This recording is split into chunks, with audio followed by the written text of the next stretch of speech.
Welcome back to another episode of Ride Like a Local. In this episode, we're going to visit the Debolt District Pioneer Museum, hosted by Colleen, and then we're going to visit Veterans Memorial Gardens and Interpretive Centre, built and operated by the Canadian Motorcycle Tourism Association.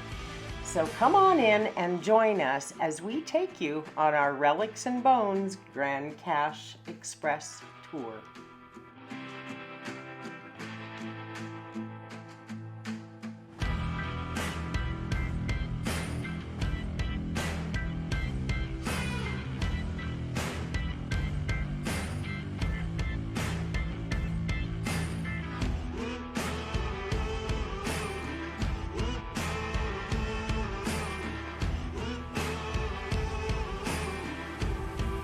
We're in Debolt, Alberta, and my parents came here in 1930.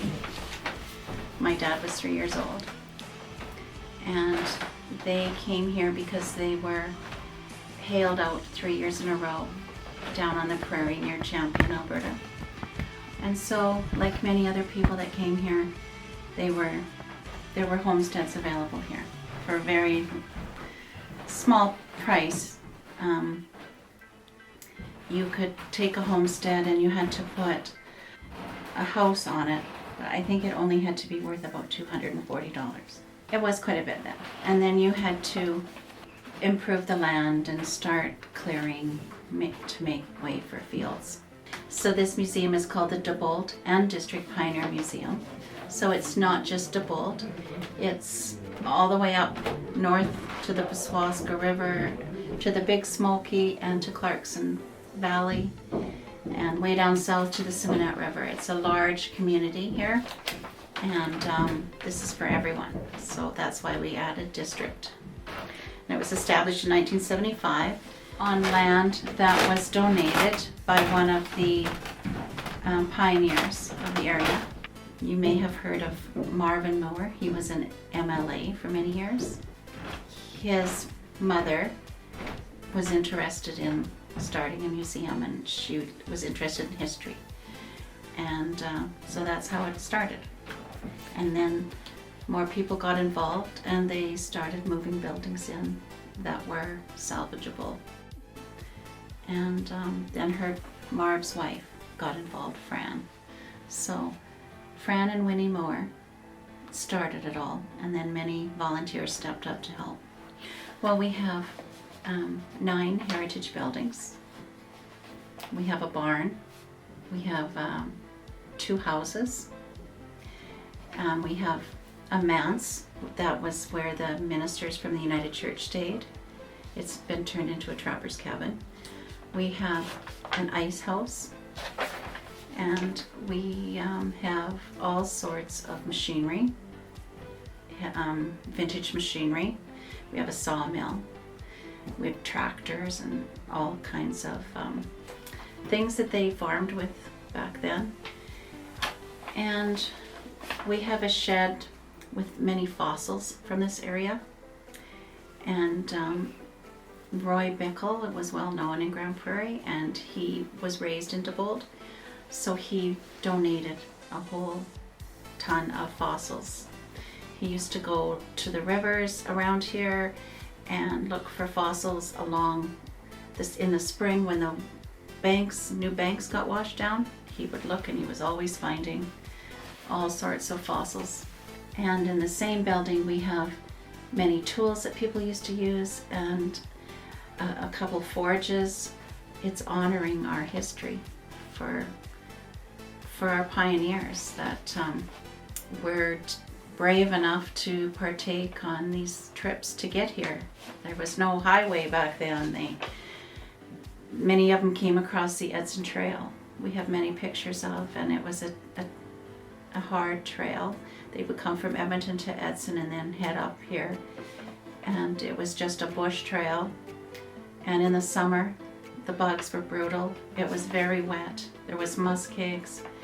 They were stuck constantly. It was not a fun time. And in the winter, it was a little bit better because you didn't have the muskeg and you didn't get stuck, but it was brutally cold at times. and they were traveling in the winter. And people came that way, and they also came later on Athabasca to High Prairie, to McLennan, to here, and that's how my parents came. And Fran Mower, that is part of the museum, her father was an exception. He actually came by canoe from Prince George. He traveled the rivers until he hit the Peace River, and he got to Dunvegan that way. And that's how he came to the country. So, and then later on, people came on the train. This barn was built in about 1928, when it was started. And it was about 2 miles north of here, and they brought it here. And they left this pretty much like it was, and this is a stall, a typical stall in a barn in those days, where you'd put your hay in the manger and oats for your horse.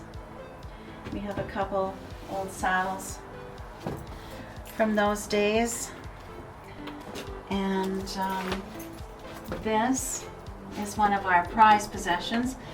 This is actually an oxen yoke that was found on the Edson Trail. Someone either turned around and left, or to change their mind. And this would be upside down, and it would be on the oxen like this. This would be around their head. And then many people are used to horseshoes, but this is an oxen shoe. They also put shoes on ox. Their goals were all the same: to find a proper place to live, and a place that their families were safe, and where they could find food to eat. It was used from 1935 to 1963. We have what a living room would be back in those days. We have a display on doing laundry and what that was like.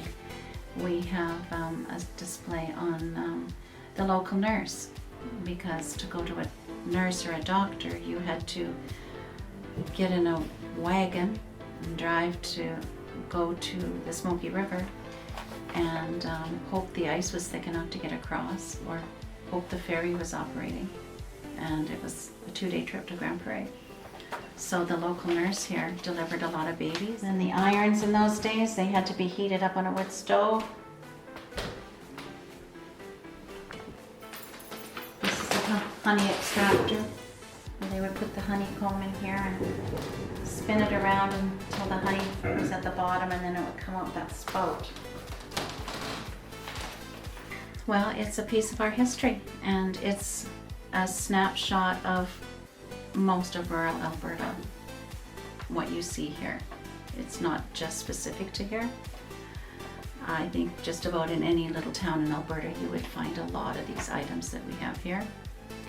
And it shows how people lived and worked, and how they entertained, and how you get a little piece of how they lived back then. You can walk into these buildings and step back, back to the 30s and 40s.